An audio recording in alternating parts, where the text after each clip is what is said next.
कि तुलसी मैया का जो नारायण भगवान के साथ पानी ग्रहण हुआ था, इसको हम कार्तिक शुक्ल पक्ष की द्वादशी तिथि में, एकादशी को हरि प्रमोदनी एकादशी होती है, कार्तिक शुक्ल पक्ष की जो एकादशी होती है उसको क्या बोलते हैं? थोड़ा ऊंचे बोलो।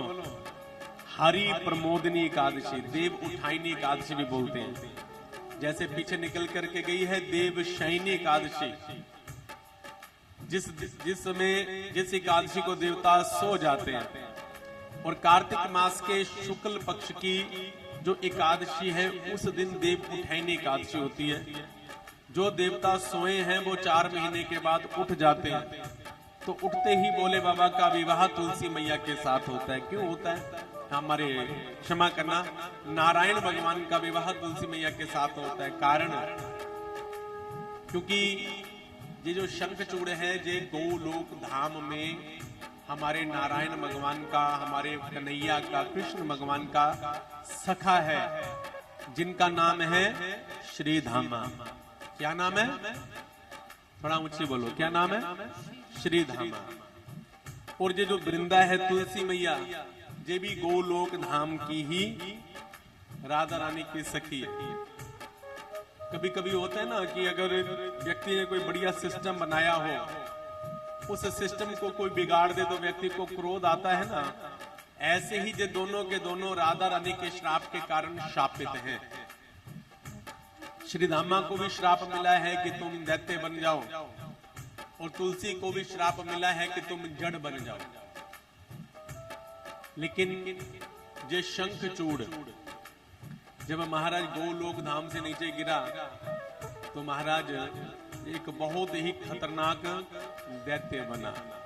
क्योंकि भगवान का जो परिजन है ना, महाराज भगवान का जो परिजन है, भगवान के परिजन में एक भी व्यक्ति ऐसा नहीं है जिसमें ताकत ना हो। तो ऐसे ही महाराज कश्यप ऋषि के आगे चल करके पुत्र हुए दंभ, दंभ के आगे चल करके पुत्र हुए शंखचूड़। इस दंभ ने भगवान का बहुत बड़ा पूजन किया, आराधना की। भगवान श्री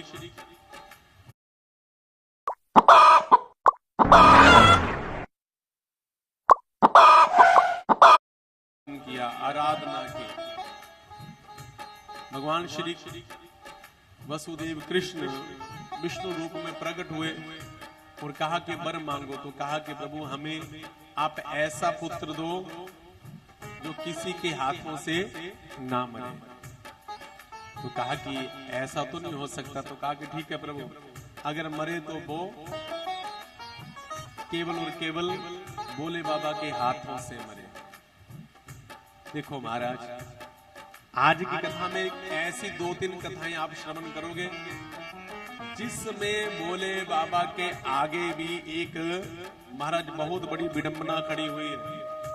क्योंकि भोले बाबा सबसे ज्यादा जल्दी प्रसन्न होने वाले देवता हैं।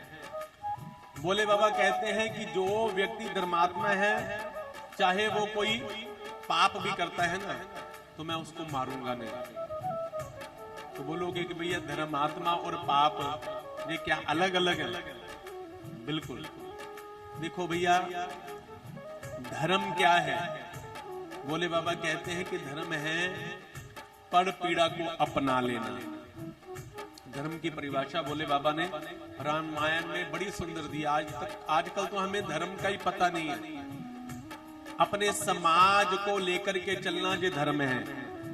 अपने समाज में बढ़िया से बढ़िया महाराज जो भी सुख सुविधाएं हैं उनको महाराज लागू कर देना, ये धर्म है।